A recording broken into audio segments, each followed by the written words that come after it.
ये ले भिखारन खा ले। भगवान आपका भला करे साहब। माँ हर्षिता, ये माँ की आवाज थी ना? अरे कैसी बात कर रहे हो बिगुल, यहाँ माँ कैसे आ जाएंगी? माँ तो पैसे लेके पहले ही भाग चुके हैं, आपको तो मैंने बताया था। वैसे भी उनका ना यहाँ पे आना वही बेहतर है। उन्होंने मेरे ऊपर कितने जुल्म किए हैं, आपको सब कुछ पता है, उसके बाद भी आप माँ को याद कर रहे हो। अरे वो सब ठीक है हर्षिता, लेकिन ये आवाज माँ की है। मैं माँ की आवाज पहचानने में गलती नहीं कर सकता हूँ। मुझे एक बार चेक करना होगा कि ये माँ है कि नहीं। जब तक मैं चेक नहीं करूंगा मुझे तसल्ली नहीं होगी। बस 1 मिनट। हर्षिता, ये माँ ही है। मेरा शक सही था, ये माँ है। लेकिन हर्षिता, अगर इन्होंने चोरी करी थी, पैसे लेकर भाग गई, तो इस तरह भिखारियों की तरह मंदिर पे क्यों बैठी हुई है और इस तरह से क्यों खा रही है भीख मांगा हुआ? अरे वो माँ नहीं है, माँ जैसी कोई दिखती है। अब माँ यहाँ पे कहाँ से आ जाएगी? इतने सारे पैसे लेके गई है, जरूर कहीं भाग गई होंगी और अच्छी जिंदगी जी रही होंगी। आप पता नहीं क्यों उनके पीछे पड़े हुए हो। हर्षिता, तुम मानो या ना मानो, लेकिन मैं माँ से बात करूंगा और सच्चाई का पता लगाऊंगा। तुम यहीं पर खड़ी रहो। 1 मिनट।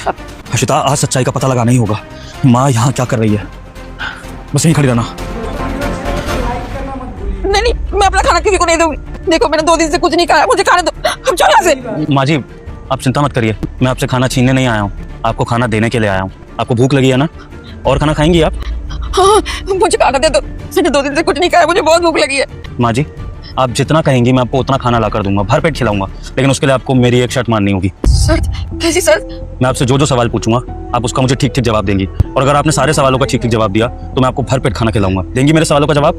हाँ हाँ, पूछो क्या पूछना है, पर मुझे खाना खिलाना। हाँ, मैं खिलाऊंगा। ये बताइए कि आप इस तरह से ये भिखारियों की तरह मंदिर में क्यों बैठी हैं?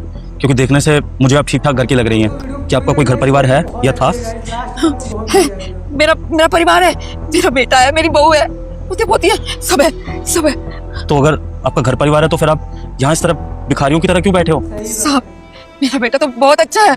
वो विदेश में नौकरी करता है और बहुत पैसे कमाता है और अपनी माँ से भी बहुत प्यार करता है।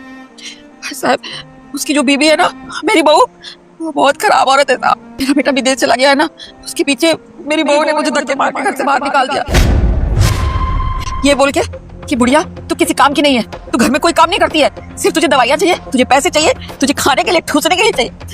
साहब, मैं इतना नहीं खाती हूँ, बस उम्र हो गई ना तो दवाइयाँ खाती रहती हूँ।